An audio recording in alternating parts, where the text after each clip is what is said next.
Hey everybody, it's your girl here, Miss Kim. Today I'm here to talk about positivity and having a more uplifting outlook on your situation and your life as a whole. The other day I was at my cousin's house and she and I were having a conversation about struggles, and after hearing what I've gone through in the past few months even, she looked to me and she goes, "Wow, Kim, I'm so sorry." And then she says, um, "But I must say, I really admire you. You really inspire me. I'm not even half the woman you are." And this is my older cousin, so it really meant a lot to hear that from her. And I mean, to hear it from a cis woman at that, to tell me that I am not even, that she's not even half the woman. I guess because almost every, not every trans person or every trans woman, but trans women have this, we have all these stereotypes clung, we have all these stereotypes attached to us. And one of the stereotypes is we will never be able to pass as a female. And this, and hearing her say that really reiterated a fact that, you don't have to be that, that that boobs on your chest and a vagina between your legs don't make you any more of a woman than a dick between my legs and a flat chest makes me more of a man. But it really hit that only because I'm like, wow, I haven't really, like, my transition has been pretty slow, and that's partially my own fault, only because I mean I have the sources and the like means to get like hormones and all that. And I've been started on the pills, but I haven't, like, I've had one shot, and that's my fault because I have taken this slowly, which I don't think is a problem at all. I don't think it's something that needs to be rushed. I don't think it's something that really needs to be pressed. I think that um, grace and beauty come with time and patience. And just hearing her say that really proved to me that um, that life really isn't as bad as we think it is. Yes, there are so many negative aspects to being a trans person, especially a trans woman, but there are also a lot of positives. Like, we have to, like, no one can tell us what it's like to walk outside our doors every day or to go into the workplace looking the way we do and being ourselves. But I mean, unless they've lived it themselves, they can't say how we're supposed to feel and how and who we are and all this stuff because they're not physically living it for us or with us. But it really,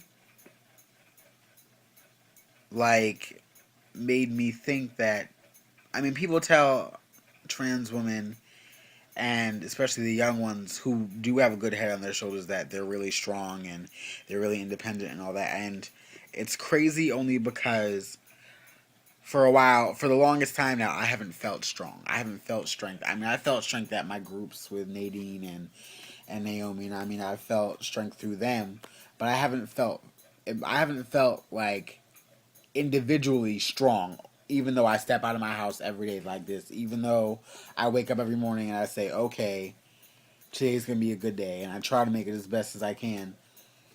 I don't see that as strong. I see that as just me living my life. I'm trying to live it the best way I can. But um, just having somebody say that they really appreciate me and they really admire the fact that I can step out of my house, that I can basically force people, force the community around me out of their comfort zone. I mean, they're comfortable with us to an extent, but still, like, a lot of people have they have issues. I mean, trans women die every day, and it's not like a small like ratio. There's a big number of them who don't make it to see at who don't make it to see like 30. Like 30 is a high age for a trans woman, which is crazy. And I mean, that's not just me throwing out a number, that's statistics. Because you see on the news almost every other month that somebody's killed a trans woman, or there's been some sort of progression in trans violence.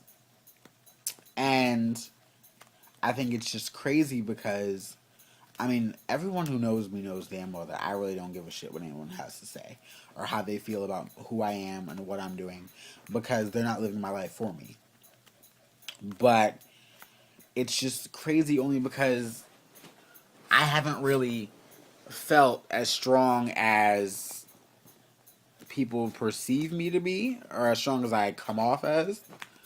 And just knowing, and lately knowing that, um, just knowing how cruel the world can be and the people in it can be, I've really started to back up and backtrack. Not like detransition, but I've really started to think to myself, hot damn, what did I get myself into? I knew what I was signing up for when I put on that first pair of heels and that first wig.